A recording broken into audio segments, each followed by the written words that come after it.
Time for something different on the channel, and something I haven't done in a while in fact. It's time for a good old game design video. I wanted to do more of these, and an opportunity showed up recently for me to go game design critic on some gameplay. If you follow me on Twitter, you may have noticed that I had some, choice words for a particular game in question. And there's a reason for that, because the amount of bad decisions made in this one boss fight in Stranger of Sword City was mind-boggling. Now look, I'm still reviewing Stranger of Sword City, I'm almost done.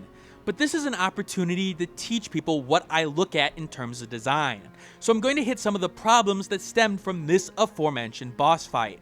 Now, it won't just be about Stranger of Sword City's one boss fight in the end, but general concepts of what games should or should not do when it comes to implementation and overall design. So without further ado, let's hit the topic of this video. The guide must be consistent. Let's start with the basics here. What am I referring to as the guide? Well, the guide is a character or a series of characters and/or tools that act as a way to point the player in the right direction.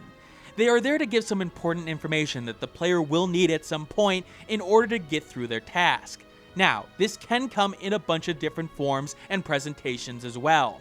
The guide can be direct, of course, but it can also be present around the player, but not directly guide them. Just be there to answer questions that they may have. A good example of a guide is Navi from Ocarina of Time. She's always there to give advice and point you in the direction you need to go, even if she's annoying as all hell while doing it. And I'm not just talking about finding the next task, I'm talking giving information on how to deal with your next task as well. Giving you vital information that you need to get through the next section because the boss hides a secret that you need to know before you face him. Hell, you may think that the guide has to be a person, but the guide can just be challenges that help give you an idea of what's to come. Bayonetta 2's Muspelheim challenges are great examples of this. They help you understand what exactly you need to focus on in upcoming fights, without being a person literally saying, use witch time to your advantage. But what's drastically important about the guide's mechanics within the video game environment is simple. They have to be consistent. If they give you information on a regular basis, that information must serve a similar purpose throughout the game. This concept revolves around player expectation that you've set up, and the player relying on that information in order to get through their task. If the information suddenly disappears or changes drastically for no reason, now the player is left confused, wondering if they missed something, and are unsure if they can rely on the guide going forward.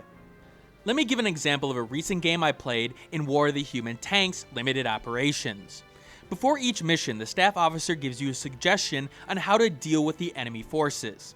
In this particular case, she specifically indicates that you need to watch for ranged attacks, and your artillery tanks are key to victory. Now, hypothetically, after 8 to 10 missions let's say, what would happen if she ends up telling you the wrong information, or doesn't tell you anything whatsoever of importance regarding the fight? You'll now wonder if she's even useful, and whether or not you can rely on her suggestions anymore here on out. Not unless a good in-game reason is given.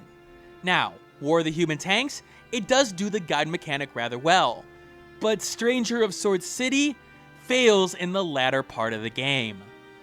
Now, to Stranger of Sword City's credit, it does do a good job up to the boss fight in question using the guide mechanic. The iteration of the guide that they chose here to help the player was more a direct approach, telling you specifically skills or characters that you needed in certain dungeons in order to succeed. Whether it be needing holy infused weaponry or indicating you really need a wizard, it did a great job of preparing the player. And up to that point, it was also good in indicating if you needed to use a specific divinity to get through a fight, like how you needed to use the sword bond divinity to counter an omen attack. Some backstory before going forward here. Stranger of Sword City is a reasonably hard game in terms of a turn-based RPG. I'm not talking a boss hitting for half your HP hard. I'm talking your entire party is going to get wiped out if you don't take advantage of all your skills kind of hard. It's the kind of game where one turn can be the difference in keeping you in the fight or not.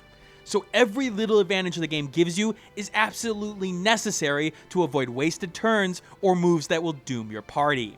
This is why the guide mechanic is so important in Stranger of Sword City, as it helps the player avoid unnecessary attempts on bosses just because they don't know that a specific skill is needed. But let's get to why the Charon fight in particular is a major problem. See, the game does warn you about the upcoming fight, but it's completely different from the warnings before. Sadly, I did not save the conversation for the Charon fight. Yeah, I know. You have to understand, I was at hour 60 at this point in the game, and hard drive space does have a limit in terms of recording. But here's the gist of the notes that I took. You're in a tower that you can't warp out of at this point in the game, and you were told that there's a reasonable challenge at the top of the tower in question. So okay, what does the guide tell you this time around? Well, he tells you that the boss is hard, and that you should find a way out of the tower before facing him. Now, what is that implying? Well, to save before you face him, which is pretty much on par for the rest of the game. Now, you may wonder why this fight in particular would warn the player considering the game's difficulty. Well, actually, there is a good reason here. You've got a back-to-back boss fight. Yeah, that's right, you gotta face 2 bosses in a row without recovering. Actually, technically 4, but more on that in another video. So okay, Dragnix, what's the problem here? It looks like the guy did his job, that he specifically called out criteria regarding the fight that you would need. Well, even though it warned about the top of the tower, it doesn't specifically call out an endurance portion of the 2 boss fight. It basically says the fight is going to be hard. But that's actually not the problem I have. The problem I have is simple, that you need to have a specific skill set in your arsenal in order to deal with Charon. Not having it basically means death, and that wouldn't be as much of a problem if the game hadn't prepared you so often for these situations before. See, you're not given Charon's name before the 2 boss encounter, so you can't even use the hint of his name in order to prepare. For those who are unfamiliar with Greek mythology, Charon is the ferryman of the river Styx. He carries new souls across the river to the land of the dead. Okay, so he has a close tie to death. And that's exactly something you need to know going into this fight. Charon has the ability to cast the spell Requiem. This spell is the beefed up version of the death spell in Final Fantasy. It's got a very low accuracy compared to other spells like Thunderbolt, but its trade-off is that if it hits, the character instantly dies. Oh, and that spell is cast on your entire party, meaning that if the boss is lucky enough or enhanced his accuracy enough, you can have 2, 3, or even 4 people die in one casting of the spell. And Charon seems to be a bit more attuned with the spell than most, as the percentage that he hits seems to be a bit higher than other enemies that use the spell in the game. Now, this is a brutal move, but luckily there's 2 main ways to counter it. You got a divinity spell called Spirit Wall that can be applied for 2 turns that will defend you against the move. Now granted, it doesn't specifically indicate in its text that it defends against Requiem, it just implies it. Basically, it enhances magical defense and nullifies conditions. It does it to the point where Requiem can't even hit. But here's the thing, it's possible within the game's blood crystal system not to have chosen it. Okay, a bit of a problem, but you still got an option. You also have the Wizard's Magic Wall spell and Force Magic spells. They aren't as effective as the Spirit Wall, but it can defend against Charon's attack. Granted, you will have to dedicate 1 character to casting this every turn over and over and over again, but considering what happens otherwise, yeah, that's something to easily give up. But this leads to my main problem. Remember how I showed you earlier examples of the game giving you specific information about spells and abilities you need in certain dungeons and or bosses? Yeah, it didn't do it here. Despite setting up the expectation early on in the game that you could rely on the guide's lack of information here keeps you ill-prepared for the fight. And because it did a good job of preparing you in the prior cases, you have no reason to believe that there's a specific spell to cast in order to succeed. You just think that, well, I'm not leveled enough. So now, the player has no idea what to do. Thankfully, you can look up a guide and all, but you shouldn't have to. Hell, it becomes an experiment if you don't use Google at this point to figure out what's going on and how to win. All because of an inconsistency in the implementation of the guide.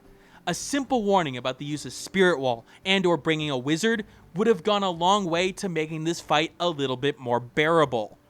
Hell, if the developers didn't want to give a hint for this particular fight, they could have done that story-wise. Make the guide indicate that they have never heard of the boss before. Give a reason of why the guide can't help. See, at least that tells you that the guide is still reliable, just not in this specific case. You can still trust the guide overall, he just doesn't have what you need here. But because the game didn't do that, the guide is now a lot less useful. Because you can't trust him, he misled you. In short, the consistency of this mechanic is key. If you don't have it, don't bother implementing the guide. And that's just point 1 of the Charon boss fight being one of the worst designed fights in the history of video games. Yes, I'm saying this now, this fight from a pure design standpoint is one of the worst I've ever experienced. And thus you know, I'm not stopping with this game design video. Next time on Game Design with Dragnix, I'll hit the next topic: boss battles and snowball effects. Thanks for watching. Like the video, share it with a friend, and subscribe if you want more content like this. In the description below, you'll find the Steam review accompanying this vid, along with social media that you can follow me on: Twitter, Google+, and Facebook groups. And if you want to support the channel, click that Patreon on the left of the screen. And remember, keep on gaming.